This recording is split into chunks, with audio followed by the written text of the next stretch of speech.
sobre madurez, sobre el triunfo, sobre reinar.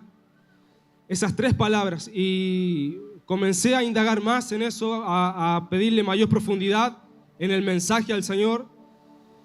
Y el Señor me comenzó a mostrar ahí en su palabra cosas preciosas. Cosas preciosas. Y allí en Génesis 42, verso 6, habla de la vida de José, pero habla de un hombre que pasó por distintas situaciones, distintos procesos de Dios, que lo llevaron a estar en una posición de gobierno, lo llevaron a estar en una posición de reinar, y es a eso lo que Dios nos está llamando a la iglesia. Nos está llamando a algo más profundo, a algo más grande. Y qué precioso cuando vemos que el propósito de Dios es grande y Dios comienza a acorralarnos. Dios comienza a vencernos. Así como dice el profeta Jeremías, fui vencido por ti. Es precioso cuando Él nos vence y nos damos cuenta que humanamente nada podemos hacer. Absolutamente nada.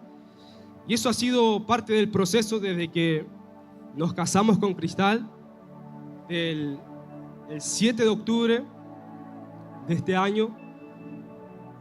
Y todo este año ha sido un proceso tan precioso de Dios, en donde hemos aprendido tanto y nos hemos dado cuenta de ese gran propósito que Dios tiene y que nada de nosotros humanamente puede operar ahí. Y es así en el propósito de Dios. Nada humano de nosotros va a beneficiar a la obra de Dios, porque todo lo que se edifica humanamente, eso después con el tiempo no permanece, sino que cae. Eso es lo que tristemente ha arruinado y se ha transformado en tantas organizaciones, porque es algo humano, y lo humano arruina las cosas, pero lo que proviene de Cristo, eso le da vida y continúa y se multiplica y fructifica. Y la vida de José, más que un hombre, se puede ver que es una casa, se puede ver que es una iglesia de los últimos tiempos también. Porque vemos una paternidad que es a una autoridad. Y en estos tiempos las naciones están pasando una gran necesidad. Y es esa necesidad de tener padres conforme al corazón de Dios. Y es por eso que es tan precioso este mensaje, porque Dios nos está llamando a esas cosas profundas, a cada uno, no solamente a algunos. Y es precioso porque hoy el apóstol Juan Andrés nos enseñaba eso sobre el número 5, número de gracia. Y en el alfabeto hebreo, la letra 5 significa vida también, vida. Y eso es precioso, porque significa vida para aquel que se dispone. No es vida solamente, sino para aquel que se dispone. Y eso es glorioso, disponernos para recibir la vida, disponernos para recibir la palabra viviente. Mire, dice Génesis 42, verso 6, dice: y José era el señor de la tierra, quien le vendía a todo el pueblo de la tierra. Y llegaron los hermanos de José y se inclinaron a él, rostro a tierra. ¿Y por qué le comentaba que esto es profético y es para estos tiempos también? Porque Génesis 41, 42, 43, 44, 45 nos muestra una figura preciosa de las naciones, la iglesia e Israel. Algo tremendo. Y vemos que José era el señor de toda la tierra. Y también vemos algo maravilloso, que es el trato que Dios está teniendo con Israel hoy, en estos tiempos y en los que vendrán. Porque dice que los hermanos de José vinieron y se inclinaron, porque era un tiempo de hambre en toda la tierra. Y el único que tenía para vender, el único que Dios le dio interpretación de los sueños en ese periodo de abundancia y en ese periodo en el cual no iba a haber alimento, vemos que recibe la interpretación de Dios de los sueños. Y vemos que ahora los hermanos vienen a él y se rinden a él. Y es precioso porque Dios está disciplinando, Dios está probando a Israel. ¿Para qué? Para que se vuelvan a Cristo. Porque en todos esos capítulos que le nombré, ellos no habían visto a José, no lo conocían. Y hasta el día de hoy Israel no conoce a Cristo. No se le ha revelado Cristo. Por eso es un mensaje profético para estos tiempos. Porque mire, José no fue gobernado por sus emociones. No fue gobernado por su naturaleza humana, sino que fue gobernado por Dios. Fue gobernado por la madurez. Y ahí está, un hombre maduro. Y vemos que en la palabra José no tuvo errores. Fue un hombre que caminó en una vida sin errores. Y llama tanto la atención porque fue ese hombre maduro que supo tratar con sus hermanos. Supo tratar con discernimiento, con sabiduría, con paciencia. Y esa también es la vida de iglesia. En la vida de iglesia no puedo manejarme humanamente, porque ahí están los problemas, están los roces humanamente. Pero si yo voy a Dios, si Él me da el discernimiento, es de esa manera que me tengo que conducir. Así como José. José se condujo en la casa con discernimiento, con sabiduría, con paciencia, con amor. Y este trato que tuvo con sus hermanos, uno puede decir, pero qué fuerte fue José para tratar a sus hermanos. Pero es algo tan precioso porque él estaba en lo correcto. Estaba tratando, disciplinando a sus hermanos para que se volvieran, se arrepintieran de aquello que habían cometido. Pero vemos que por atrás de escena había amor. Estaba ese amor. Y es tremendo porque José pudo discernir de parte de Dios que él no tenía que hacer nada en sus fuerzas humanas para cumplir con el sueño de Dios. Porque nuestra humanidad entorpece el mover de Dios. Nuestra humanidad. Entonces vemos la vida de un hombre entregado, de un hombre que se negó. Y qué precioso es negarme a mí mismo. ¿Por qué? Porque para cumplir el sueño de Dios me tengo que negar a mí mismo. No puedo vivir en mí. Y por eso este tiempo hemos aprendido muchas cosas y todavía nos queda mucho por aprender. Pero hay algo en la palabra que aprendimos, que es cuando Dios le dice a Abraham, deja tu tierra, deja tu parentela, deja la casa de tu padre, deja. Y uno muchas veces lo toma así como a la ligera. Pero si uno se va al hebreo, esa palabra es lej lejá. Lej lejá. Y eso es sal de ti mismo. Porque uno puede pensar, ya, salgo de mi casa, salgo de la nación, salgo del territorio, pero no sale de uno mismo. Entonces cuando Dios le estaba hablando a Abraham, le estaba diciendo, sal de ti mismo, niégate a ti, toma tu cruz. Entonces en la vida de iglesia nos tenemos que negar a nosotros y tomar la cruz para experimentar esa vida madura. Por eso José experimentó esa vida madura y por eso José tipifica a Cristo también, porque es la vida madura, una vida madura. Y mire, una vida madura primero tiene que ser transformada por Dios. Y la transformación tiene que ver con el quebrantamiento de nuestra vida natural, de nuestro yo, de nuestro propio ego, de nuestro propio orgullo, de nuestro propio deseo y formas de querer hacer las cosas, morir a eso. Y ahí viene la madurez. Porque si no soy transformado, si Dios no termina con mi humanidad, su vida no me va a poder llenar. Porque madurez no se trata de tener solamente conocimiento, sino que es la vida de Dios. Es la vida de Dios llenándonos y eso nos lleva a la madurez. La vida de Dios. Mire, Deuteronomio 33. Si ahí usted puede buscar también Deuteronomio 33. Deuteronomio 33, verso 13 al 17. Deuteronomio 33, verso 13 al verso 17. Y aquí está hablando Moisés, está bendiciendo a las tribus de Israel. Y dice, a José dijo, bendita de Jehová sea tu tierra, con lo mejor de los cielos, con el rocío y con el abismo que está abajo, con los más escogidos frutos del sol, con el rico producto de la luna, con el fruto más fino de los montes antiguos, con la abundancia de los collados eternos y con las mejores dádivas de la tierra y su plenitud, y la gracia del que habitó en la zarza venga sobre la cabeza de José y sobre la frente de aquel que es príncipe entre sus hermanos, como el primogénito de su toro es su gloria, y sus astas como astas de búfalo, con ellas acorneará a los pueblos juntos hasta los fines de la tierra.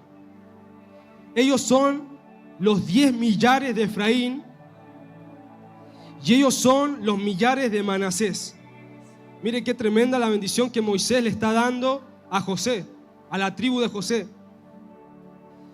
Moisés, antes de partir, le estaba bendiciendo y entregando una bendición tan preciosa, porque a Judá se le fue dado el reinado y a la tribu de Leví se le fue dado el sacerdocio, pero a José se le fue dada la primogenitura.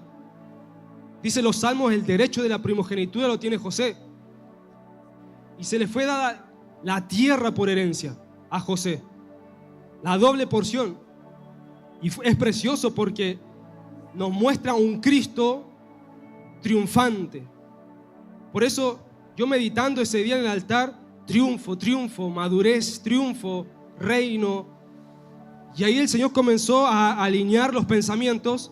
Y claro, José muestra una vida madura, y esa vida madura es una vida triunfante. La vida madura. La vida de Cristo, cuando se forja en nosotros, nos lleva a una vida madura y una vida triunfante. Pero mire, es tremendo porque habla del toro y habla de cuernos, y el cuerno tiene que ver con poder, con autoridad, con reino, con dominio. Y por eso esto indica que José fue victorioso. No fue un hombre cualquiera. Y cuando uno ve las tribus de Israel, no es que cada tribu estaba aislada, sino que todo era Israel, todo.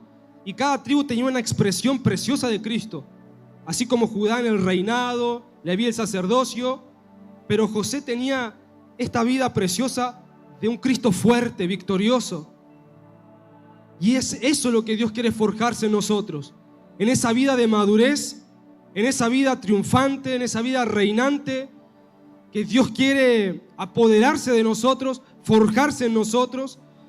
Y por eso es precioso, porque Abraham, Isaac y Jacob muestran una vida de tantas experiencias que fueron necesarias para formar a un pueblo que fuera gobernado por la voz de Dios.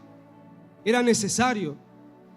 Pero también es necesaria esta generación de José, esta tribu o la vida de José, que muestra una iglesia que expresa a un Cristo reinante y a un Cristo que lleva a la iglesia a la madurez.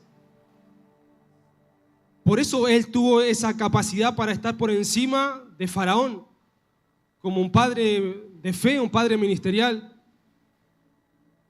Por eso, cuando dejamos que Cristo se forje en nosotros y dejamos ser transformados por Cristo, Él nos va a llevar, Él nos va a conducir, Él nos va a llevar a esa vida madura, Él nos va a llevar a esa vida que se va a expresar la gloria de Dios. Porque mire, Génesis 49, verso 26, Génesis 49, verso 26, dice: y sobre la frente del que fue apartado de entre sus hermanos. Y esa palabra apartado significa nazareno, el estar apartado.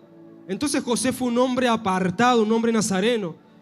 Y es precioso, porque cuando uno estudia la vida de un nazareno, era un consagrado, un comprometido hasta lo último, en santidad y en varios compromisos que tenía. Y es por eso que Dios nos quiere llevar a estos tipos de compromisos. Compromisos nazarenos, compromisos apartados de todo lo común, porque es por ahí por donde Dios pasa. Es por ahí donde Dios quiere pasar y manifestarse. Porque mire, tiempos gloriosos como los que estamos viviendo en estos tiempos requieren la respuesta de una iglesia gloriosa. de una iglesia que se entregó, de una iglesia que se consagró, de una iglesia que tiene ese carácter de esposa, una iglesia que se prepara para su amado. Y eso es tremendo, porque el libro de Cantar es tan profético, tan hermoso, habla de la amada que se prepara para su amado, pero en todo y en todo le quiere agradar al amado y quiere vivir por el amado y no le importa lo que tiene que pasar por el amado. Entonces, cuando hay un voto, una consagración, un voto nazareno, hay una consagración total. Hay una consagración total y eso nos lleva a pasar cualquier cosa. Porque la iglesia que se consagra va a permanecer hasta el final. Las vidas que se consagran permanecen hasta el final. Por ahí dice, y sobre la frente del que fue apartado de entre sus hermanos. Y eso muestra ese voto nazareno, ese voto de compromiso. Mire, Deuteronomio 33, verso 17. Deuteronomio 33, verso 17. Dice, como el primogénito de su toro es su gloria, y sus astas como astas de búfalo. Con ellas acorneará a los pueblos juntos hasta los fines de la tierra. Y de ahí habla de un toro, y ese toro, ese búfalo que dice, eso representa a Cristo también. Representa a Cristo. Muchas gracias. Representa a Cristo. Y es tremendo, ¿sabe por qué? Porque ayer meditando en esto, veía que Él es el que va a venir a Israel y a todas las naciones que se fueran en contra de Israel, Él los va a vencer. Por eso la vida de José, en este Deuteronomio 33, 17, nos está hablando de Cristo. Y ahora, Cristo se manifiesta a través de la iglesia, a través de cada uno de nosotros. Y es por eso que es tan importante y tan necesario que podamos hacer ese voto. Por eso no se vaya hoy de aquí sin hacer un voto de consagración, sin hacer un voto de decirle, Señor, yo por mi humanidad no quiero hacer nada. Quiero rendirme a ti completamente. Mire, la apóstol Patricia en estos días habló sobre ese amor, sobre tener lágrimas, sobre no perder ese deseo de tener lágrimas. Pero mire, no perdamos el deseo, no perdamos la sencillez de amarle como la primera vez. Porque tristemente la iglesia de Éfeso, una iglesia con tanto avivamiento, se ocupó de tantas cosas que descuidó lo más importante, que era el primer amor. Descuidó lo más importante. Porque ¿sabe? Cuando estamos en el primer amor hay sencillez. Hay sencillez. Y eso es lo que a Dios le llamó la atención de usted y de mí. Nada más. La sencillez. No fueron los títulos, no fue nada más. La sencillez del corazón de amarle y de entregarnos por completo a Él. Eso es lo que Él vio. Por eso, mire, José muestra esa vida que a pesar de todas las cosas que vivió, él no perdió la sencillez nunca. Nunca perdió la sencillez. Y eso hizo que la presencia de Dios la acompañara siempre. Porque mire, la iglesia de Éfeso tristemente cayó en obras muertas. Cayó en obras muertas. Y eso es terrible, caer en obras muertas, en hacer y hacer y hacer y hacer cosas, pero que Dios no está ahí. Por eso el primer amor es esa garantía de que Él está. Porque José en lo que hacía dice que Dios lo prosperaba.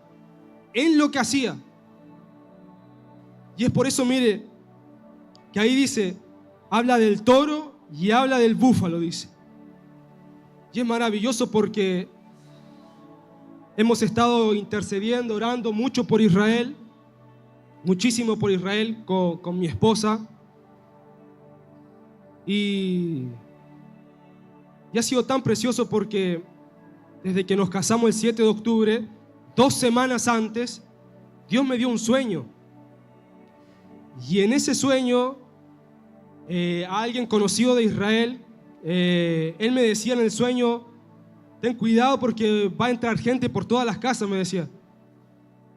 Y yo en ese momento no entendí el sueño porque Israel estaba bien en ese momento. Estaba muy bien. Por eso se despreocuparon y pasó eso, porque estaba muy bien. Y yo le dije a mi esposa, le conté el sueño y meditaba en el sueño y meditaba y meditaba. Y llegó el día de nuestra boda y en la madrugada me despierto y me entero de esa noticia. Me entero de esa noticia de que habían entrado en Israel los terroristas y habían secuestrado a gente, habían matado a gente también. Pero ahí el Señor me mostró algo y eso llenó mi corazón con esta palabra también que hoy día la meditaba.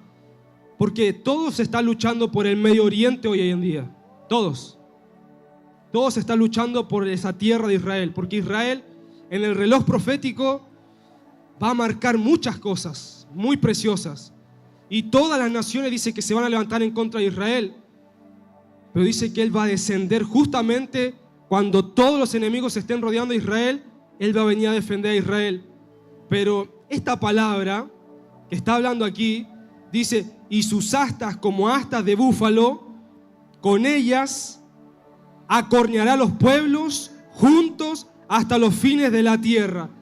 Y ese es el Cristo precioso, triunfante y reinante que va a venir y que va a hacer retroceder a las naciones que han atacado a Israel. Es precioso, es maravilloso. Mire, dice, con ellas acorneará a los pueblos juntos hasta los fines de la tierra. Y eso es precioso, porque mire, hasta el momento no hemos visto totalmente la gloria de Cristo. Porque aquí está hablando de una fuerza avallazadora, de una fuerza que va a venir y que está profetizando aquí Moisés a la tribu de José. Por eso le decía que cada tribu de Israel es una expresión de Cristo también, porque cada una de esas tribus tiene un significado. Pero aquí está hablando de esta vida de un toro fuerte, de 2 cuernos, que acornea con fuerza, con vigor. Y por eso cuando veamos esa fuerza avallazadora de José, como lo dice aquí, eso será glorioso. Será glorioso. ¿Sabe por qué? Porque Él está llenando de ese vigor a la iglesia hoy en día. Él nos está llenando de esa vida hoy en día. Porque estamos experimentando los poderes venideros. Y eso es precioso. Eso es maravilloso. Porque la iglesia también, Dios la va a llevar a ser una iglesia madura, triunfante y reinante. Dios nos va a llevar a ser esa iglesia, no una iglesia raquítica, no una iglesia débil, sino una iglesia madura, triunfante y reinante. Mire, ahí en las profecías que Jacob le entregó a José, habla sobre que resistió José el ataque de sus hermanos, que fue perseguido, fue asaeteado, fue atacado, pero él permaneció. Permiso.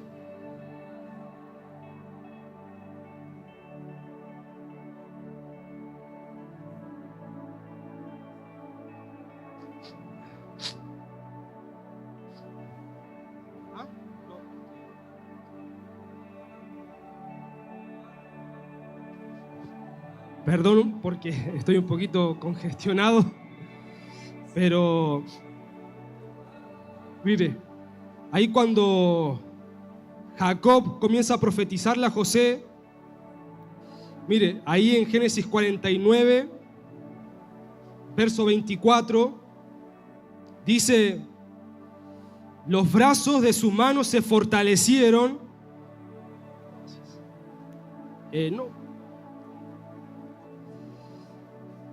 Dice, los brazos de sus manos se fortalecieron por las manos del fuerte de Jacob, por el nombre del pastor, la roca de Israel. Por eso la fuerza no viene de nosotros mismos. Y eso es lo que experimentó José. porque experimentó la misma fuerza del Señor. Y eso es lo que estamos experimentando en estos días, el vigor del Señor, la fuerza del Señor. Por eso un día de gracia, pero un día de vida para aquellos que se disponen, para aquellos que se disponen. Por eso la quinta palabra del alfabeto hebreo es He, He. Y eso significa gracia y vida para aquel que se dispone. Por eso qué lindo que podamos estar dispuestos, disponibles. Porque mire, ahí dice Deuteronomio 33:16, y esto es algo maravilloso que mientras lo estaba leyendo, ahí donde nos estamos quedando, me quebrantaba muchísimo, porque mire, dice, y la gracia del que habitó en la zarza, mire, y la gracia del que habitó en la zarza venga sobre la cabeza de José y sobre la frente de aquel que es príncipe entre sus hermanos. Y mire, no hay mayor bendición más elevada y más preciosa que la bendición de estar en la morada de Dios. Porque está hablando y dice, y la gracia del que habitó en la zarza, del Señor mismo. Estaba hablando del Señor mismo, pero aquel que estaba en la zarza después estaba habitando en el tabernáculo. Por eso mire qué preciosa bendición, porque no hay bendición mayor que estar en la iglesia, que estar en su casa. Mire, tristemente hay gente que dice, no, la iglesia es un desastre, la iglesia es acá, la iglesia es allá. Pero si uno habla así de la iglesia, va a vivir eso. Pero si yo vengo a la iglesia y la veo como un lugar de delicias, un lugar de manjares, un lugar de deleites, eso es lo que voy a disfrutar en la iglesia. Eso es lo que voy a ver en los hermanos. Por eso, mire, no hay bendición mayor que esta.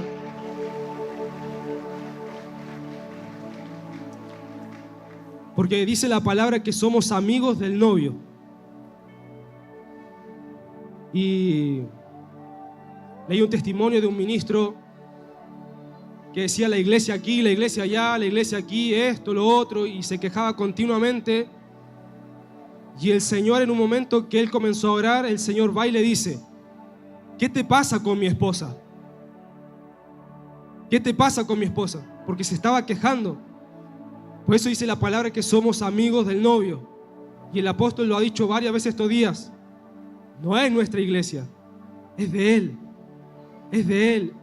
Por eso, mire, cuando yo vengo a la iglesia, tengo que darme cuenta que es la esposa de aquel que viene, del amén, del testigo fiel y verdadero, del principio de la creación de Dios. Es la amada de Él. Por eso cuando vengo a la iglesia tenemos que estar en ese mover. Por eso la vida de José muestra una iglesia madura, triunfante y reinante. Porque es la misma vida de Dios que va pasando por cada uno de nosotros. Y hay algo tremendo, porque este hombre, este varón, como también el profeta Daniel, ellos no llegaron a paternizar a una autoridad porque buscaron la política. Hay muchos ministros tristemente que buscan la política y se ponen a estudiar política y tantas cosas, pero José y Daniel no llegaron de esa manera. Llegaron porque Dios les dio interpretación de sueño, estaba la gracia de Dios ahí. Cristo se estaba forjando continuamente en ellos. Y mire, les quería comentar un testimonio también, porque el apóstol David, continuamente, de mis 15 años, él me comenzó a llevar al altar, al altar, al altar, al altar, a un altar profundo, no a un altar así a medias, sino a un altar profundo. Y en un momento, él me llevó a un lugar en donde habían políticos, habían intelectuales, habían filósofos, habían abogados también. Y yo era más jovencito que ahora. Y el apóstol me dijo, sigue perseverando en eso. Y en un momento eran mayores que yo, gente mayor. y comenzaron a hablar mal de Israel. Y ese fue el primer encuentro que tuve que corregirlos a ellos, porque empezaron a hablar mal de Israel. Y ahí en el mismo instante los corregí y quedaban en silencio. Y eso a mí me llamó mucho la atención. Y después de eso, uno de esos políticos que estaba ahí me comentó un sueño de su familia, de su matrimonio. Y yo le di la interpretación que Dios me dio en ese momento. Y el hombre quedó impactado porque dijo: ¿quién te contó a ti lo que yo estaba pasando? Y yo, porque ve que uno se sorprende cómo Dios lo usa, y quedé así como... Después me fui a la casa, contento, feliz, con una alegría, porque después de eso me llevaron a un politólogo que es muy famoso allá en Chile, muy famoso. Y tuve una reunión personal con él a solas, y le hablé de paternidad a él, y él dijo: nunca antes, en todos los libros que había leído, me habían hablado sobre la paternidad así, de esa manera. Porque ellos tienen otro concepto de la paternidad afuera en el mundo. Y después, cuando hubo una reunión con los demás abogados y políticos que habían, ese hombre politólogo dijo al frente de todos: este joven es diferente. Y yo le daba la gloria a Dios porque, ¿sabe? Yo le obedecí a mi padre ministerial de perseverar en eso. Porque no fue algo que yo busqué, que yo estaba buscando. Y por eso le comento esto, ¿sabe? Porque desde esos momentos en donde, desde que me ungieron como ministro, pasé tantos procesos de parte de Dios, en la soledad, con 19 años, porque en esa edad Dios me llamó al ministerio. Y tuve que pasar muchos tiempos en donde gente me avergonzó, en donde se burlaban de mí porque donde era joven y donde Dios me había llamado a ser profeta. ¿Qué va a ser profeta este?, decían. ¿Qué decía un joven? Déjenlo ahí. Y de verdad, fueron momentos difíciles. Pero ahí fue algo maravilloso, ¿sabe? Porque me comencé a sumergir más profundamente en el altar. Y es ahí donde conocí esta vida que de depender de Él en el secreto, porque si Dios ve en el secreto, recompensa después en público. Entonces, si corremos nosotros por el público, por las luces y todo, no va a pasar nada. Pero Dios me ha ido llevando así como un río. No he querido poner resistencia, sino dejarme llevar. Y eso es lo que quiere para cada uno de nosotros: dejarnos llevar por Dios. Por eso al principio le decía, Dios nos quiere llevar a algo más profundo, ¿sabe? Porque si usted se sumerge en las aguas muy profundo, usted va a hallar la muerte, porque no va a quedar más oxígeno, la presión lo va a aplastar ahí, lo va a matar. Y si uno sube muy alto, también falta oxígeno. Entonces Dios nos está haciendo ese llamado. Para entrar más profundo en Él, tengo que morir, negarme a mí mismo, morir para cumplir el plan de Dios aquí en la tierra. Y Él quiere elevar a la iglesia, pero no una iglesia que esté viva en su propia fuerza o en su propia naturaleza, sino una iglesia que primero muere para ser elevada por Él. Esa es la iglesia reinante, triunfante, en donde el Cristo Todopoderoso se manifiesta a través de ella.